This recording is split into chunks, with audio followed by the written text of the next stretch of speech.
Você conhece Santo Antônio apenas como o santo casamenteiro? Prepare-se para descobrir o verdadeiro rosto desse homem humilde, capaz de milagres, que silenciavam multidões e tocavam os corações mais endurecidos. Neste filme, você vai caminhar ao lado de um frade simples, que falou aos peixes, curou os aflitos e se tornou o consolo das mães desesperadas. Fique até o final, porque você vai escutar a oração mais poderosa a Santo Antônio, uma prece que pode transformar a sua vida, acalmar sua alma e devolver a esperança ao seu coração. Sente-se, respire e permita-se ser tocado por essa história viva de fé, milagres e amor sem limites. Não perca, porque a graça hoje pode estar chegando até você. Vamos começar? Lisboa, final do século XII. O ar carrega o cheiro salgado do Tejo, misturado aos aromas das feiras e das pequenas lojas de artesãos. Em meio à nobreza tranquila e à vida agitada do comércio, nasce Fernando de Bulhões, em 15 de agosto de 1195, no seio de uma família rica e respeitada. Seu pai, Martinho de Bulhões, um cavaleiro da corte do rei Afonso II de Portugal. Sua mãe, Teresa Taveira, uma mulher de oração e caridade exemplar. Desde pequeno, Fernando é diferente. Seus olhos grandes e serenos não escondem uma alma contemplativa. Enquanto outras crianças correm atrás de jogos e disputas, ele se encanta com os cânticos litúrgicos na Catedral de Lisboa. O som do órgão ecoando pelas paredes de pedra provoca nele arrepios que não compreende, mas que aquecem seu coração de forma inexplicável. A mãe o observa com ternura. Muitas vezes o encontra em silêncio, com as mãos postas diante do pequeno oratório em casa. As velas tremulando parecem conversar com ele. Seu pai, homem rígido e severo, desejava que o filho seguisse a carreira militar e herdasse o prestígio da família. Mas Fernando demonstrava desde cedo um temperamento compassivo, pouco dado a confrontos. Aos 7 anos, já lia as Escrituras com um fervor incomum para sua idade. Na missa, não desviava o olhar do altar e chorava discretamente na consagração, sentindo algo maior do que sua mente podia compreender. Em noites de tempestade, enquanto trovões sacudiam Lisboa, Fernando ia até o quarto da mãe e pedia para rezar junto dela. Teresa sentia no fundo de seu coração que Deus preparava algo grandioso para aquele menino. Aos 10 anos, entrou na escola da Sé de Lisboa, onde aprendeu latim, filosofia e aprofundou seus estudos na Sagrada Escritura. Era um aluno calado, atento, respeitoso. Muitos colegas zombavam de sua seriedade, mas Fernando não revidava. Sua paz interior desarmava qualquer ofensa. Um dia, ao ser ridicularizado, respondeu apenas: "A língua fere mais que a espada. Prefiro o silêncio que constrói a palavra que destrói." Certa tarde, ao sair da escola, viu um mendigo caído, fraco, faminto. Tirou seu pão e, sem hesitar, ajoelhou-se para oferecer ao homem. Esse gesto, presenciado por uma freira, chegou aos ouvidos do bispo local, que passou a observar o menino com mais atenção.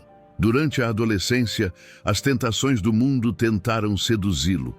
Festas, convites para a corte, promessas de riqueza. Fernando recusava todos, preferindo recolher-se à oração. Havia nele uma sede de Deus que não encontrava saciedade em nada terreno.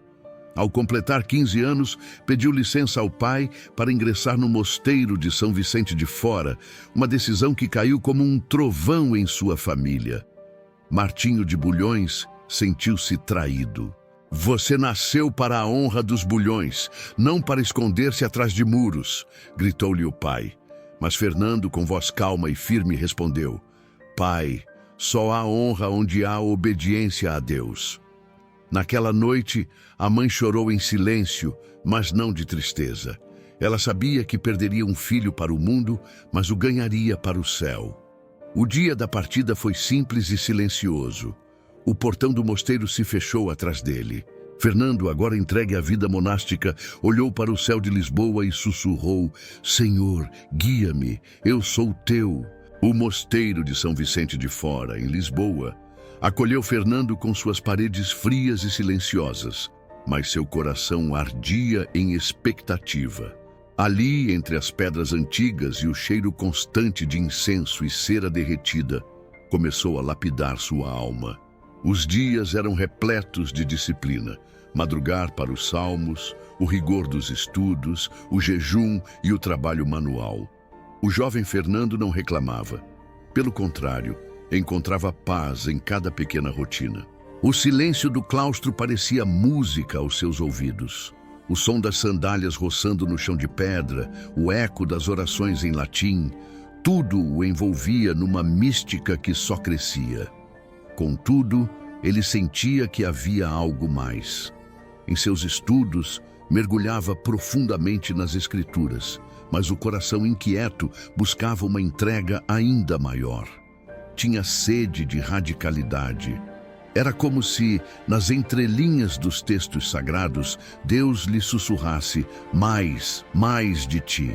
Com 17 anos, foi enviado para o mosteiro de Santa Cruz de Coimbra, centro de grande erudição e fervor espiritual. Lá, diante de mestres notáveis, Fernando destacou-se não apenas pela inteligência, mas pela humildade. Sua memória prodigiosa lhe permitia recitar trechos inteiros da Bíblia, mas nunca o fazia para vanglória. Quando elogiado, respondia com um leve sorriso e desviava o assunto para o próximo estudo. Coimbra, naquela época, também era palco de conflitos espirituais. As heresias começavam a soprar seus ventos, desafiando a pureza da fé católica. Fernando ouvia falar desses movimentos com pesar, mas ainda não imaginava que seria chamado a enfrentá-los de frente. A cada dia, sua oração se tornava mais intensa. Passava longos períodos em adoração, de joelhos, mesmo quando as pedras frias castigavam suas pernas. O frio do inverno português não o afastava. Sentia-se aquecido por dentro. Certa noite, após um período prolongado de jejum e oração, teve um sonho intenso. Viu-se caminhando por desertos e montanhas, enfrentando perigos, mas sempre acompanhado por uma luz suave que o guiava. Ao acordar, entendeu: Deus o preparava para missões grandes, muito além das paredes do mosteiro.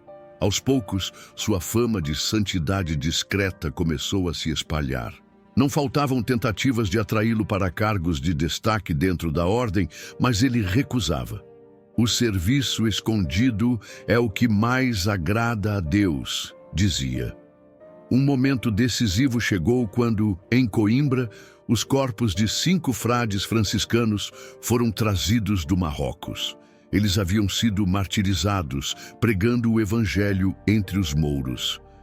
Fernando acompanhou o cortejo fúnebre em profundo silêncio, mas dentro de seu peito, um vulcão despertava. O sangue daqueles mártires falava mais alto que 1000 sermões. Naquela noite, Fernando ajoelhou-se em sua cela, lágrimas escorrendo pelo rosto. Não conseguia mais conter o desejo. Queria entregar-se totalmente, até o martírio, se fosse preciso. A vida de estudo e oração não bastava mais. Ele ansiava por ação. E assim, depois de muita oração, tomou a decisão que mudaria sua história para sempre. Pediu permissão para deixar os cônegos regulares e ingressar na Ordem dos Frades Menores, fundada recentemente por Francisco de Assis. Foi aceito e, junto com a nova vida, veio o novo nome, Antônio. Um nome simples, despojado, para um homem que desejava desaparecer para o mundo e viver apenas para Deus.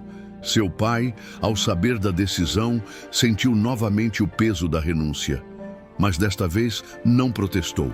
Apenas disse: Vá, meu filho, que Deus te leve onde teus passos forem necessários. Antônio partiu com o coração leve e o espírito inflamado.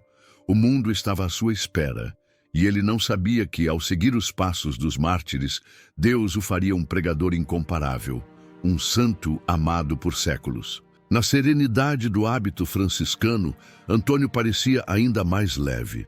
Os dias de estudo profundo haviam se tornado preparação silenciosa para uma missão que agora pulsava forte em seu coração. Ir às missões, evangelizar e, se Deus quisesse, entregar a vida pelo Evangelho. Pouco tempo depois de ingressar na ordem franciscana, a notícia chegou até ele. Havia uma expedição de frades partindo para o Marrocos. Não hesitou. Pediu aos superiores para acompanhá-los. Seu desejo era ardente. Queria pregar Cristo aos mouros e, se necessário, morrer mártir, como aqueles 5 frades que tanto o haviam comovido. Permissão concedida, embarcou rumo à África. Era um navio modesto, balançando no Atlântico impiedoso. A viagem foi dura. Antônio enfrentou febres, enjoos constantes e o calor sufocante da travessia. Mesmo assim, permanecia em oração, o olhar fixo no horizonte, onde vislumbrava o deserto marroquino e as almas sedentas de Deus. Ao chegar, contudo, a realidade o golpeou. O clima quente e úmido, a alimentação escassa e a intensidade da missão logo cobraram um preço. Antônio adoeceu gravemente. As febres eram tão altas que mal conseguia manter-se em pé.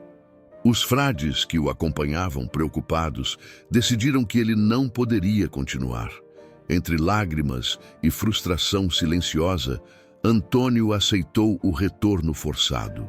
A viagem de volta foi ainda mais sofrida. Os ventos contrários e uma tempestade violenta lançaram o navio fora de curso. Em vez de retornar a Portugal, a embarcação foi arrastada até as costas da Sicília. Era uma chegada inesperada, quase milagrosa. Antônio estava fraco, debilitado, mas com um espírito renovado. Compreendeu que Deus não o queria mártir, mas vivo e disponível. Em terra firme, foi acolhido pelos frades de Messina. Durante semanas, recuperou-se lentamente. O tempo parecia estagnado, mas em seu interior, o propósito amadurecia. Começou a ajudar na cozinha e nos serviços mais humildes do convento. Lavava panelas, varria o chão, cuidava do jardim, tudo em silêncio e humildade. Chegou então a notícia de que, em Assis, aconteceria um grande capítulo geral, onde centenas de frades franciscanos se reuniriam diante de São Francisco. Antônio, ainda enfraquecido, pediu para ir. Foi aceito sem que ninguém soubesse realmente quem ele era. Ao chegar a Assis, foi apenas mais um entre tantos frades. O cenário era grandioso. Centenas de irmãos, vindos de toda a Europa, partilhando pão, oração e alegria. Mas Antônio permaneceu no anonimato, um rosto sereno entre muitos. Durante o capítulo, São Francisco, já debilitado, falava sobre a importância da humildade e da pregação através do exemplo. Antônio ouvia em silêncio, e as palavras de Francisco tocavam fundo em sua alma. Quando o encontro terminou, sem nenhuma função específica, Antônio foi enviado a um pequeno convento em Montepaolo, perto de Forlì, onde sua tarefa era simples: servir no altar, limpar o refeitório, ajudar nas tarefas do dia a dia. Os frades de Montepaolo mal sabiam que aquele homem silencioso era um erudito extraordinário. Sua humildade era tão grande que jamais se gabava de seus conhecimentos. Mas o momento de revelação chegou. Um dia, durante uma ordenação sacerdotal, o pregador designado não pôde comparecer. O superior, sem saber a quem recorrer, pediu a Antônio, quase sem esperança: poderia dizer algumas palavras? O silêncio tomou conta da capela. Antônio subiu ao púlpito hesitante, mas quando abriu a boca, o que saiu foi um rio de sabedoria, força e doçura. Sua voz, antes tímida, tornou-se potente. Falava com tal clareza e profundidade que todos ficaram extasiados. As palavras não apenas tocavam a mente, mas incendiavam os corações. Era como se o Espírito Santo falasse através dele. Ao terminar, o silêncio ainda pairava, pesado e reverente. Ninguém mais olhava para Antônio como um simples irmão. O superior, emocionado, aproximou-se e disse: Deus revelou em ti um tesouro escondido. Daquele dia em diante, Antônio não pôde mais se esconder. Deus o tirava do anonimato para fazê-lo um dos maiores pregadores que o mundo já conhecera. Com a revelação de seu dom, a vida de Antônio transformou-se por completo.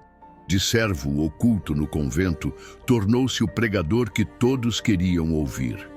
Sua fama crescia a cada sermão, e sua palavra tinha um poder tão grande que chegava a silenciar multidões e converter corações endurecidos. Mas junto ao reconhecimento vinha também um desejo antigo, jamais apagado, o de levar o Evangelho às almas mais distantes e difíceis. Por isso, após alguns meses de intensas pregações na Itália, Antônio pediu permissão para retomar a missão que seu coração nunca havia abandonado: as terras de missão, onde Cristo era desconhecido ou rejeitado. Desta vez, o destino seria a França, um campo fértil, porém ameaçado pelas heresias dos cátaros e albigenses. Antônio partiu, sabendo que enfrentaria perigos espirituais e resistência feroz. Era o combate da verdade contra o erro, da luz contra a sombra. Na viagem para o sul da França, enfrentou dificuldades constantes, estradas precárias, noites frias, cansaço extenuante. Mas o que mais o afligia eram as almas fechadas, orgulhosas em sua heresia. Em Toulouse, subiu ao púlpito diante de uma multidão cética. O ar parecia pesado. O silêncio era de desconfiança. Mas quando começou a falar, sua voz rompeu a frieza. Com palavras simples, mas cheias de sabedoria divina, começou a desmontar argumentos heréticos, um a um. Citava as Escrituras com precisão, mas o fazia com tal doçura que os corações se desarmavam. Ao final, não apenas os católicos estavam fortalecidos, muitos hereges choravam, rendidos à verdade. Em Narbonne, enfrentou um grupo de cátaros que o desafiou publicamente. Pediram que ele provasse a presença real de Cristo na Eucaristia. Antônio, com serenidade, aceitou. Propôs um desafio. Durante 3 dias, um animal, uma mula, seria mantida sem comida. No terceiro dia, a mula seria colocada diante de feno fresco e, ao lado, o Santíssimo Sacramento. Se o animal se ajoelhasse diante da hóstia, o milagre estaria provado. Chegado o dia, uma multidão se aglomerava na praça. O animal, faminto, foi solto. Ao ver o feno, hesitou.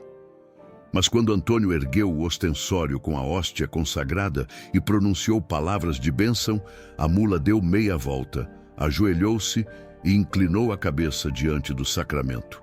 Um silêncio de espanto tomou a multidão, seguido de lágrimas e conversões em massa. A notícia dos milagres e pregações fervorosas atravessou fronteiras. Na França, as multidões agora o esperavam com ansiedade. Não importava o tamanho da praça ou da igreja, sempre faltava espaço. E não eram apenas palavras. Durante suas pregações, surdos passavam a ouvir, cegos voltavam a ver, enfermos eram curados. Mas o que mais impressionava não eram os prodígios, e sim a transformação dos corações. Homens orgulhosos ajoelhavam-se pedindo perdão, famílias divididas voltavam a se unir. Mulheres aflitas sentiam-se consoladas e protegidas. Antônio, porém, nunca se deixava envaidecer. Terminava cada pregação retirando-se para o silêncio da oração, agradecendo a Deus por tudo. Tinha consciência de que era apenas um instrumento, frágil e pequeno. E assim, de aldeia em aldeia, cidade após cidade, o frade português transformava vidas, derrubava heresias e reacendia a chama da fé. Mas, mesmo em meio à glória da missão, a fragilidade de seu corpo começava a pesar. O cansaço se acumulava, as febres voltavam, e a doença que o havia impedido de morrer mártir no Marrocos começava agora a moldar sua última e maior missão. Após meses de pregações intensas e milagres extraordinários, Antônio retornou à Itália. Sua saúde estava fragilizada, mas sua alma ardia ainda mais forte. Era um homem consumido pelo desejo de levar Cristo a todos os corações.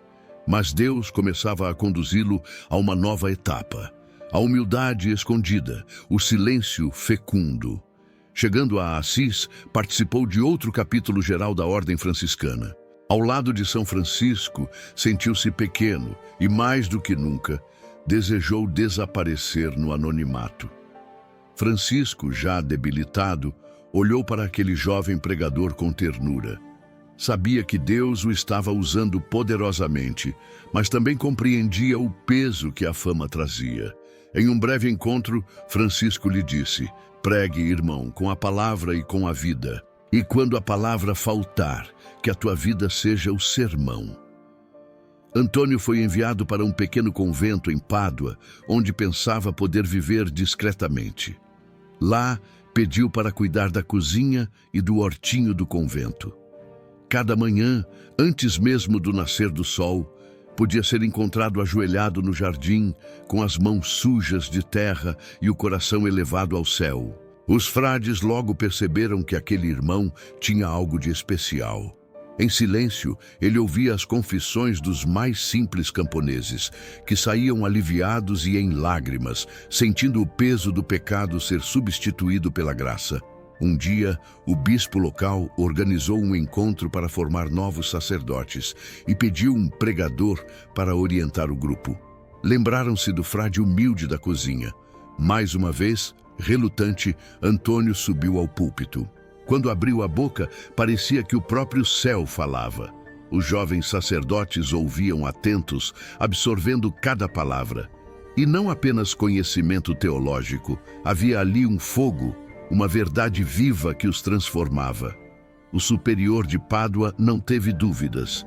Pediu a Antônio que passasse a formar os novos frades, ensinando-lhes não apenas doutrina, mas o espírito do Evangelho.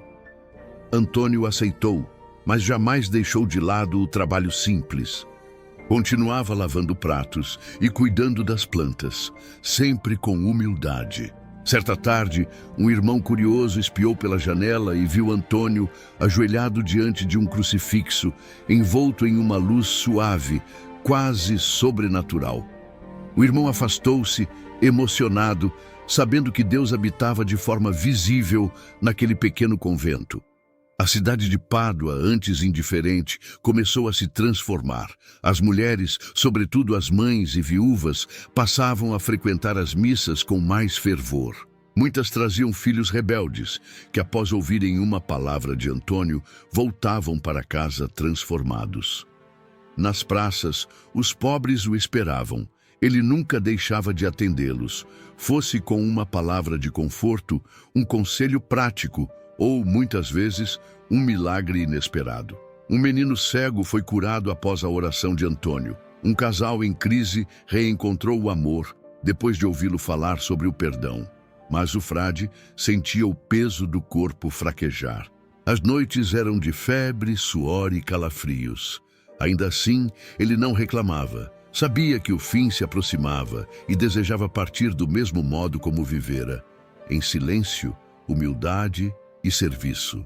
Em cada esquina de Pádua, seu nome já era sussurrado como o de um santo vivo, mas ele permanecia fiel ao escondimento, sabendo que sua missão mais profunda era desaparecer para que Cristo brilhasse.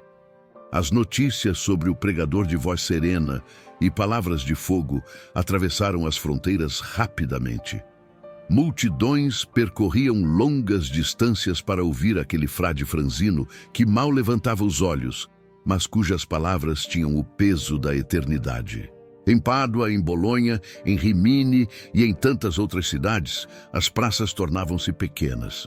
Mulheres humildes, mães aflitas, idosos com olhos marejados, jovens em busca de sentido, todos se acotovelavam para ouvir o frade que falava direto à alma. Mas junto à pregação vinha a batalha.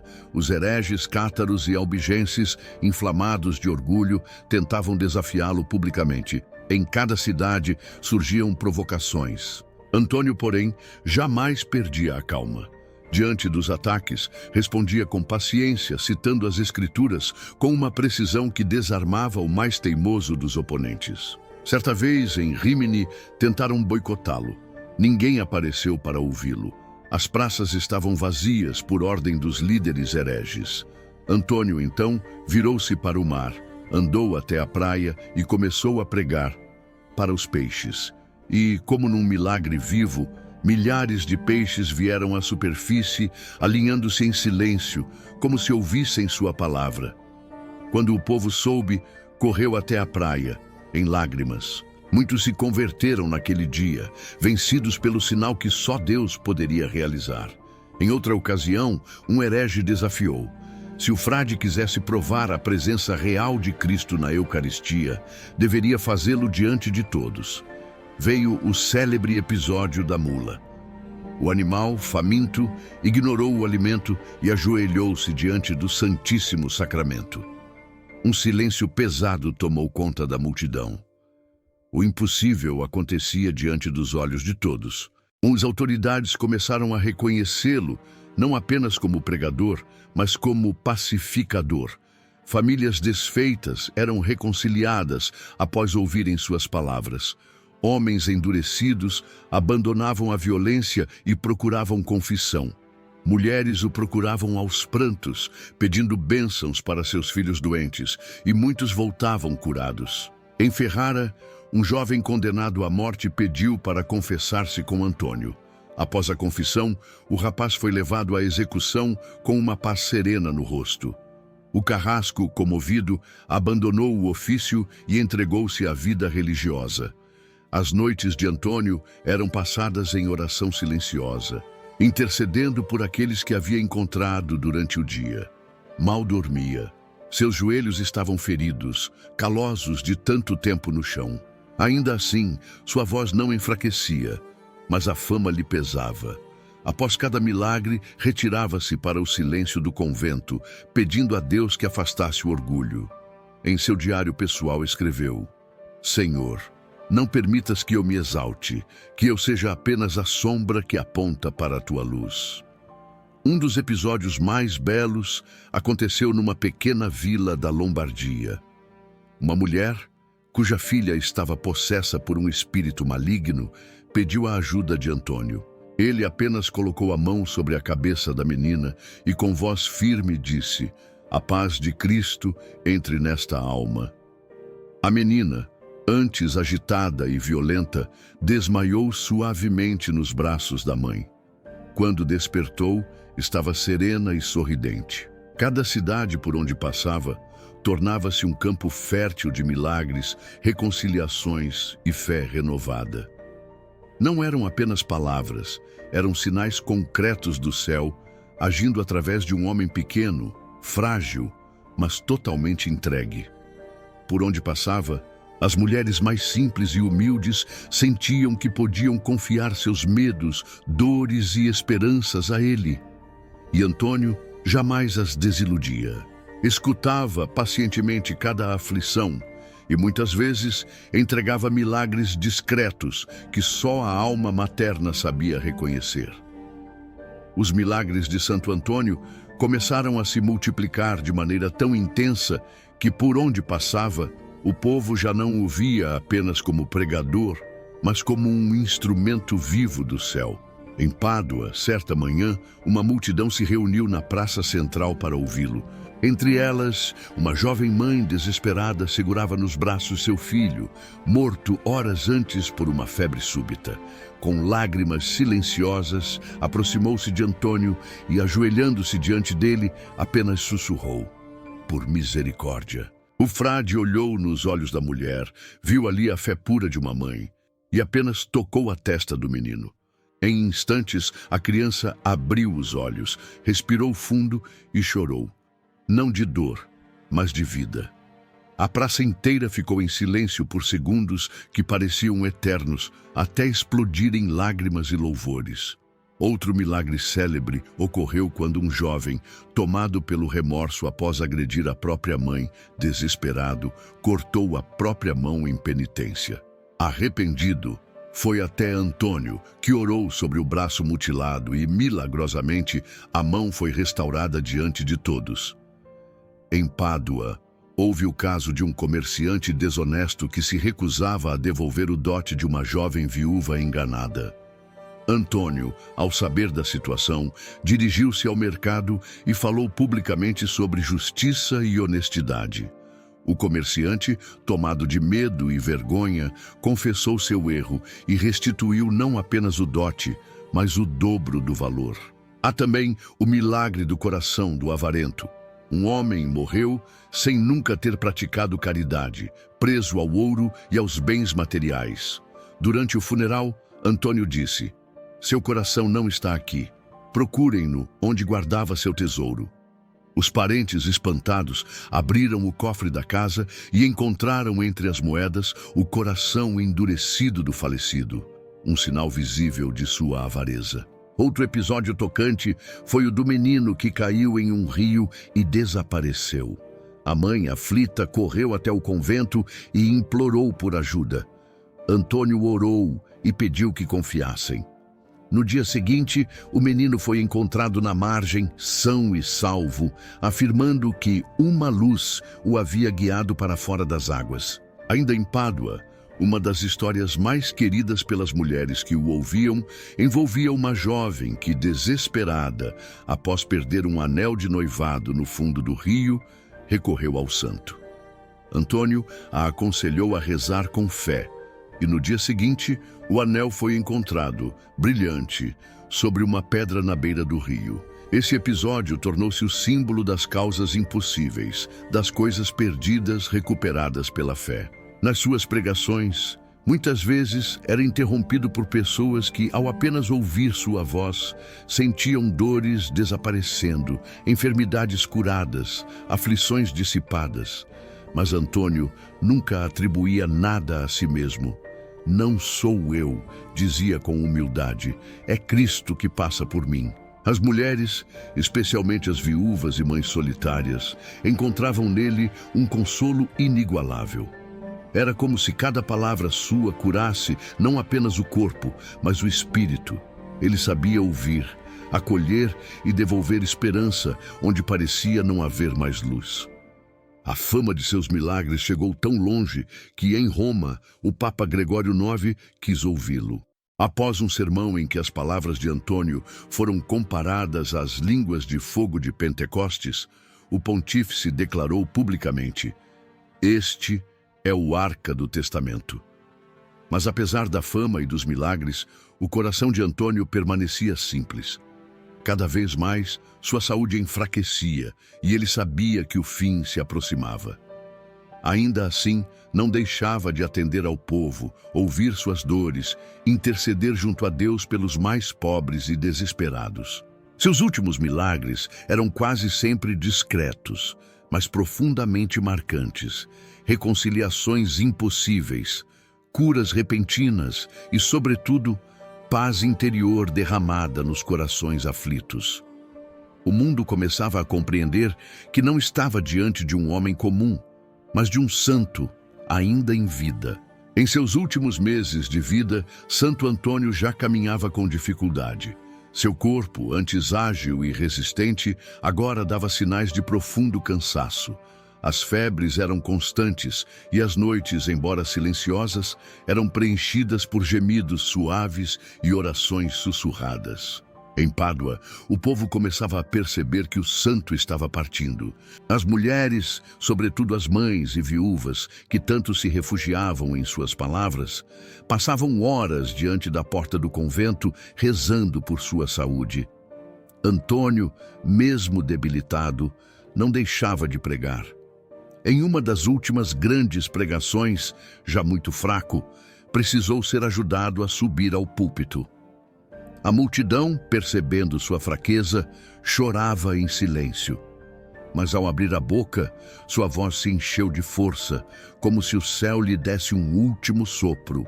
Falou sobre o céu, o descanso eterno, o reencontro das almas e convidou a todos a viverem o perdão e a caridade. Após essa última pregação, foi levado de volta ao convento. Não conseguia mais levantar-se, mas sua alma ardia em paz. Sabia que sua hora chegava. Pediu então para ser levado a Campo Sampiero, um local mais tranquilo, junto a um bosque de nogueiras, onde poderia repousar seus últimos dias em oração. Ali, rodeado de natureza e silêncio, passava longas horas contemplando o céu. Um dia, enquanto orava, teve a visão do menino Jesus em seus braços. Uma luz suave e calorosa que invadiu o quarto. O frade que o acompanhava viu o brilho através da porta entreaberta e ajoelhou-se, em lágrimas, sabendo que testemunhava um mistério celestial. Os últimos dias foram de grande serenidade. Mesmo diante da dor, Antônio não murmurava. Pedia apenas: cantem os salmos comigo. Sua voz falhava, mas seus olhos brilhavam. Quando não conseguia mais cantar, sorria suavemente e fazia o sinal da cruz. No dia 13 de junho de 1231, sentindo o fim próximo, pediu aos irmãos que o levassem de volta a Pádua. No caminho, exausto, pediu que parassem no convento das Irmãs Clarissas, em Arcela. Ali, deitado sobre um leito simples, olhou para o céu e sussurrou suas últimas palavras: "Vejo o meu Senhor."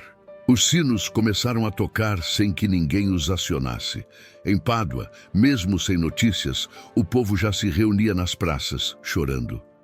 Era como se o coração da cidade sentisse a partida do seu santo. Quando seu corpo foi levado a Pádua, a multidão o aguardava em silêncio profundo. Mulheres com velas nas mãos, mães com filhos no colo, homens simples e nobres de todas as idades. Todos caminhavam em procissão, acompanhando o cortejo. O perfume de rosas invadiu as ruas e muitos diziam sentir um calor suave, como o abraço de uma presença invisível. Em menos de um ano, o Papa Gregório IX o canonizou, reconhecendo que o mundo havia recebido um gigante da fé, um verdadeiro apóstolo. Seu túmulo em Pádua tornou-se destino de peregrinação constante, especialmente para mulheres que buscavam consolo, proteção e auxílio nas causas impossíveis. Agora, convido você a entrar em silêncio, com o coração aberto, e se unir a esta oração poderosa a Santo Antônio de Pádua. Respire fundo. Imagine-se diante do altar, com a imagem serena de Santo Antônio olhando para você, segurando o menino Jesus em seus braços. Sinta-se acolhida, protegida e amada.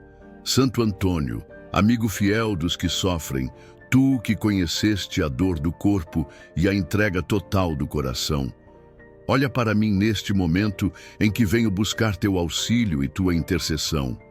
Tu que tantas vezes consolas mães aflitas, que devolves esperança aos corações desesperados, estende tua mão poderosa sobre minha vida e minha família. Intercede por mim diante do Senhor Jesus, para que as angústias que carrego encontrem descanso em Deus.